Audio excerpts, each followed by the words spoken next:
为了追捕前帮派的同事，约翰只身前往墨西哥。而此时的墨西哥简直是乱成了一锅粥，到处都是军阀混战，谁胜了谁就成为统治者。而统治者用不了多久就变成了暴君，其他不服气的军阀就煽动百姓起来反抗暴君的统治。等推翻了暴君，胜利的军阀成为统治者，统治者又成为下一任的暴君，就这样不停的恶性循环着。约翰刚到墨西哥就遇到了一位老人，这个老人名叫兰登里基茨。在约翰很小的时候，兰登就已经是名扬西部的枪手了，据说他的枪法又快又准又狠。此时见到约翰，兰登对他很是欣赏，于是就传授了约翰几招枪法。有了兰登的指教，约翰的枪法立刻就精进了不少。当约翰提起比尔和哈维尔时，兰登对于这两个名字表示陌生，不过他愿意帮忙打听一下。过了2天，兰登叫来约翰，让他跟着自己去救一个叫路易莎的女孩。这个女孩曾提起哈维尔的名字，她很可能知道哈维尔的下落。而路易莎之所以被关进监狱里，是因为参与了反抗军。其实就连兰登本人也是比较同情反抗军的，所以会时不时的出手帮助反抗军。而此时对于约翰来说，最重要的就是找到比尔和哈维尔。至于帮助政府军还是反抗军都是无所谓的事。很快2个人跟着一个向导来到了关押路易莎的地方。等向导引开把守洞口的守卫，约翰跟着兰登冲进山洞，对着里面的士兵一顿突突。这些士兵哪里是他们的对手，转眼之间就都饮恨西北了。接下来兰登用炸药炸开铁门，成功救出了路易莎。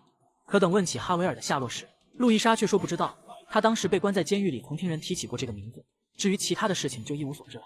虽然约翰听了有些失望，但最起码知道哈维尔还在墨西哥，这也算是好消息了。为了能打探到哈维尔和比尔的下落，约翰决定找当地的政府军帮忙。没想到一见到约翰，为首的军官就对他充满了敌意，看他的架势随时准备开弹的模样，气氛立刻就紧张起来。就在约翰以为一场激战无可避免之时，没想到话锋一转，军官和他的手下都哈哈的笑了起来。原来这个军官是文森特上尉，他是艾伦德上校的助手，也是艾伦德的铁杆粉丝。文森特一见到约翰就知道他是一个好手，他就有意留下约翰为他所用。他先是讲到他们的国家如何的不容易，人民如何生活在水深火热之中，而罪魁祸首就是那些反抗军，是他们破坏了秩序与和平，是他们给国家带来了灾难。接下来又大力吹捧艾伦德才是人民的救星，他是墨西哥的希望。文森特企图用这些所谓的国家与人民的大义打动约翰，但约翰对于这些政治的事完全不感兴趣，他只想尽快的找到哈维尔与比尔，好救出自己的家人。当文森特得知约翰来此的目的时，他就想到了拿捏约翰的方法，于是他就提出，如果约翰帮助他们政府军，他就帮约翰打听哈维尔和比尔的下落为交换条件。约翰听了表示同意，于是2个人碰杯达成合作。文森特让约翰做的第一件事就是让他帮自己押送一辆火车，因为这是一辆运送重要军用物资的火车，他害怕反抗军会来袭击他们。在押送的途中，果然出现了大量的反抗军。约翰他们经过一番激战，消灭了敌人以后，终于把火车平安运送到了目的地。没想到就在众人休息之际，敌人又偷偷的潜入，杀死守卫以后把火车给抢了去。文森特听到消息就想立刻抢回火车，但眼见手下个个喝得酩酊大醉，没有办法，只能请求约翰出手帮忙。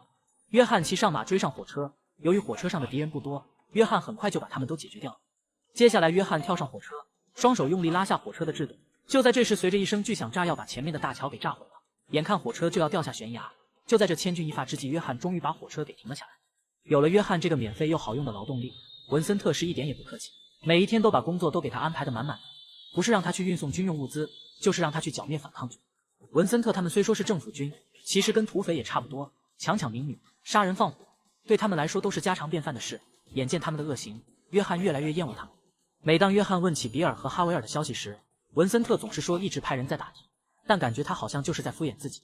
有一天，约翰再一次问起此事时，文森特还是像之前一样回答约翰。于是约翰就厉声说道，如果下一次见面不给他一个交代，他绝不能善罢甘休。文森特可不想就此失去约翰这个好用的工具人，他觉得有必要好好的考虑一下，用什么办法能把约翰给留下来。